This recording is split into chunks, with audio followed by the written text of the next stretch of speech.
Well, a top economics professor at Princeton University is now calling out President Obama for his comments at last week's debate and his comments since then, suggesting that Governor Romney's economic plan does not add up. Here's what the president said. The fact is that if you are lowering the rates the way you described, Governor, then it is not possible to come up with enough deductions and loopholes that only affect high-income individuals to avoid either raising the deficit or burdening the middle class. It's math. It's arithmetic. Now, this guy at Princeton, upon whom the Obama campaign has based its charge since then, they're citing this guy, this professor, Harry Rosen, to say that, look, Romney's plan is gonna pinch the middle class. He's now come out and said, I never said that, and I don't believe that.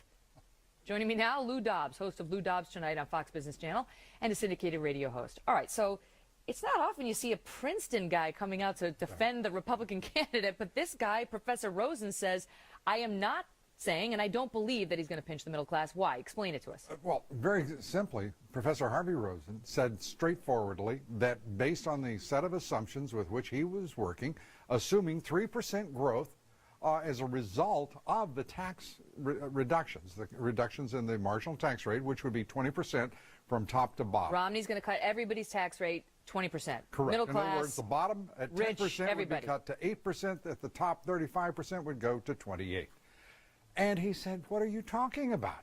They stripped away at the Tax Policy Center, which is a left-wing outfit. Okay, wait, but let's, sorry to keep interrupting you, but let's just jump back, because that's the other thing. The president's team has said the Tax Policy Center says the middle class is going to get pinched. Right. And now Professor Harry Rosen says the middle class is going to get pinched. And now Harry Rosen says, I didn't say that and I don't believe that. And you're pointing out that the Tax Policy Center is a left-leaning, center-left group. Absolutely. And this nonsense that's going on, there's no need to call the president a liar, as he and his people are calling Governor Romney. That is really absurd here. What they have done is distort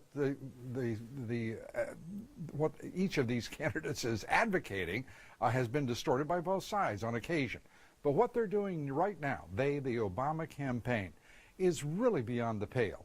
Because the reality is, and Professor Rosen stepping forward to defend his analysis is saying the White House and the president and his campaign staff are utterly wrong when they suggest that lowering rates is not adequate to stimulate both growth and to reach a revenue-neutral solution. Now, David Axelrod was on the Sunday show saying, look, you can't do it. If you lower rates, as Governor Romney says, and then you eliminate loopholes, he's saying, look, I'm not giving some gift to the rich by lowering rates because I'm going to get rid of a lot of popular deductions that the rich take. Yeah, and that's a very but David point. Axelrod says that's not enough. Even doing that is not enough to make up for all the revenue that he's going to sacrifice Which is precisely what by Governor lowering Romney the rates. is saying.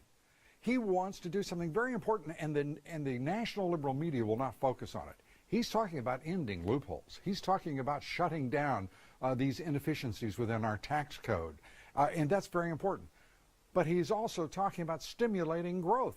And Axelrod, by the way, who talked about the brazenness of Governor Romney, which is utterly laughable. No one's more brazen than Axelrod. He is ignoring the reality. He is distorting purposefully and willfully what the governor has said. And that is unconscionable. I think he'll pay a major price for it in the polls. I want to get to this soundbite from Governor Romney from the debate where he seemed to be talking about their different approaches. Listen.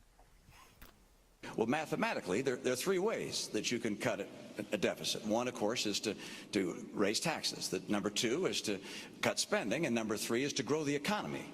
Because if more people work in a growing economy, they're paying taxes, and you can get the job done that way. The president would prefer raising taxes. I understand. The problem with raising taxes is that it slows down the rate of growth, and you can never quite get the job done. I want to lower spending and encourage economic growth at the same time. He's talking about broadening the tax base because if you lower the taxes, people have more money, they spend more money, the federal government takes in more. That's his claim. It will as a result of the growth that it stimulates. But I think we have to put forward a very important caveat here. This president has been in office since 2009, has not once reformed the tax code, has not once altered the direction of a tax, spend, and borrow government. Romney is talking about reversing all of that because, frankly, Megan, the truth is without reducing spending and taking control of that deficit and this mountain of debt, there is no amount of taxation available to the most mystical and brilliant economists that would result in lower debt. We have to do something to stimulate growth. It's just Absolutely. a question of what that something is, and they have very different visions on that. For the record, Ronald Reagan reduced taxes on the rich, and growth, like revenues went up. The government took in more. And I've got to add one thing they to stopped that. hiding and they started paying. Governor Romney has made it clear he would work with the Democrats, something that President Obama has refused to do, that is work with the opposition on Capitol Hill. Lou Dobbs, thank you so much. Great to be with you.